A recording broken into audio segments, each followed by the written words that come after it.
When Queen Victoria died on January 22, 1901, Britain mourned the woman who had ruled for more than 63 years.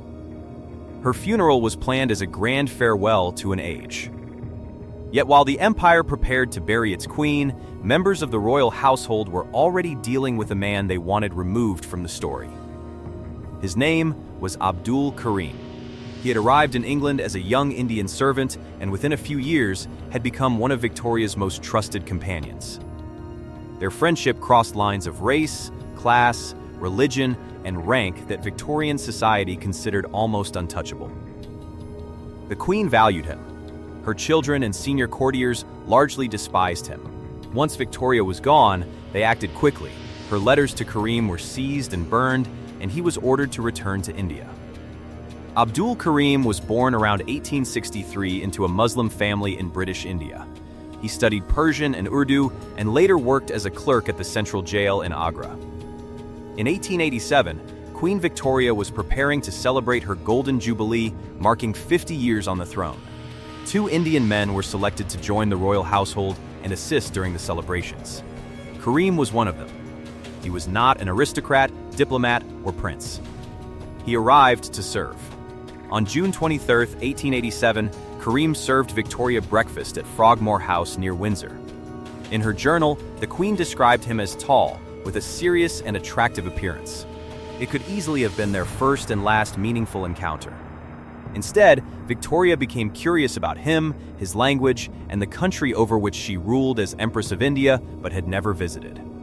Karim began teaching her words in Hindustani, the term then commonly used at court for the language she was learning. What began as a few spoken phrases soon became regular lessons. Victoria practiced vocabulary, sentence structure, and Urdu script. Surviving pages from her Hindustani diaries show her handwriting, carefully following Karim's instructions. She continued studying for years, eventually writing longer passages. This was not simply a queen amusing herself with an exotic hobby. The lessons created private time between 2 people who otherwise belonged to completely different worlds. Karim explained Indian customs, food, politics, and everyday life. Victoria, who was often surrounded by officials telling her what they thought she should know, now heard about India from an Indian. Within little more than a year, she promoted him. In August 1888, Abdul Karim became her Munshi, a word used for a teacher or clerk. He was relieved of many ordinary servant duties and increasingly treated as a personal secretary and advisor. Victoria arranged further English education for him and began writing to him directly. She referred to him with striking affection and once wrote, "I am so very fond of him." That affection caused immediate trouble. The royal household was built on rank. Everyone knew where to stand, where to sit, how to speak, and how close they were permitted to come to the sovereign. Karim's rapid rise disturbed that carefully arranged world. A young Indian Muslim who had arrived to wait at the Queen's table was suddenly traveling with her, receiving private audiences, occupying comfortable rooms, and appearing at important events. Some courtiers accused him of being demanding and ambitious. There was evidence that Karim requested favors for himself, his father, and people he knew. He wanted recognition equal to the position the Queen had given him, and he sometimes pushed for privileges that irritated officials. It would be too simple to describe every criticism of him as invented. But the hostility went far beyond concerns about his behavior. Letters written by members of the household reveal open contempt. Many could not accept an Indian man being treated as the social equal of white royal servants. His skin color, religion, background, and closeness to the Queen became part of the complaint. Victoria herself recognized what was happening. She accused her household of race prejudice and insisted that jealousy lay behind much of their anger. Her defense of Karim was firm, but it existed inside a larger contradiction.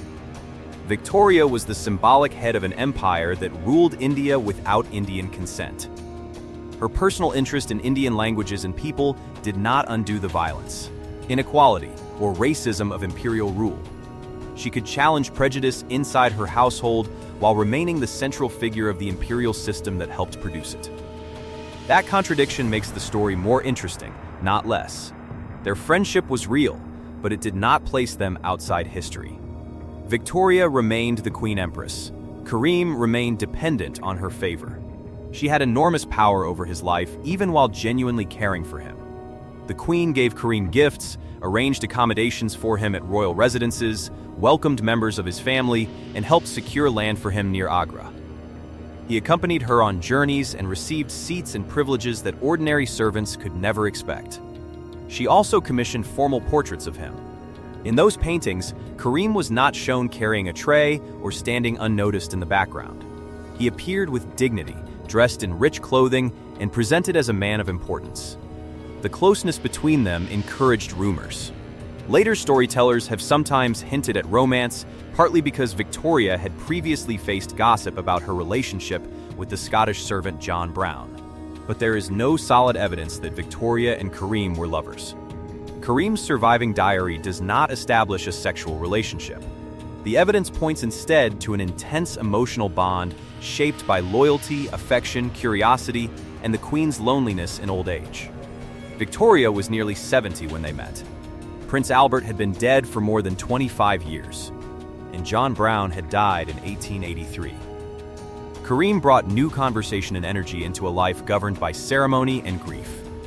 To him, Victoria could be more than a public monument dressed in black. To her, he was a teacher, companion, and connection to an India she imagined but never saw. Her family understood that Karim's position depended entirely on her protection. So did Victoria. She tried to secure his future with land, honors, and public recognition. She also arranged for him to take part in her funeral procession, placing him among those closest to her final departure. Then, the protection disappeared. After Victoria's death, her son became King Edward VII. Guards were sent to Karim's home, where correspondence from the Queen was taken and burned. He and the other Indian attendants were dismissed, and Karim was instructed to leave Britain. The message was unmistakable: the new royal family wanted the relationship ended, physically and historically. Karim returned to India and lived at the estate Victoria had helped him obtain near Agra. He died in 1909, only 8 years after the Queen. He had no children, and with so many letters destroyed, it seemed possible that his version of the story would vanish with him. But not everything was lost.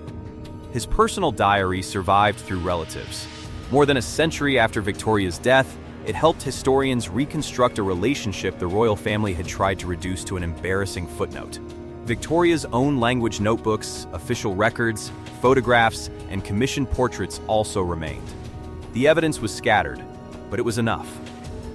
Today, Abdul Karim's story is not important because it proves Queen Victoria was secretly modern or free of prejudice. She was neither. It matters because it exposes the private tensions inside the public image of empire. The most powerful woman in the world formed a deep bond with a man her society expected her to treat as inferior. Her household reacted with jealousy, class anxiety, and racism. Her family then tried to control how that bond would be remembered. They burned the letters, sent the Munshi away, and allowed silence to settle over his name. But history is rarely erased completely. Sometimes it survives in a language exercise, a painted portrait, a family diary, or a line written by an old queen who refused to hide her affection. She was very fond of him. Abdul Karim was nearly erased from history, but his story survived. If you enjoyed this forgotten chapter, like the video and subscribe for more hidden stories from the past.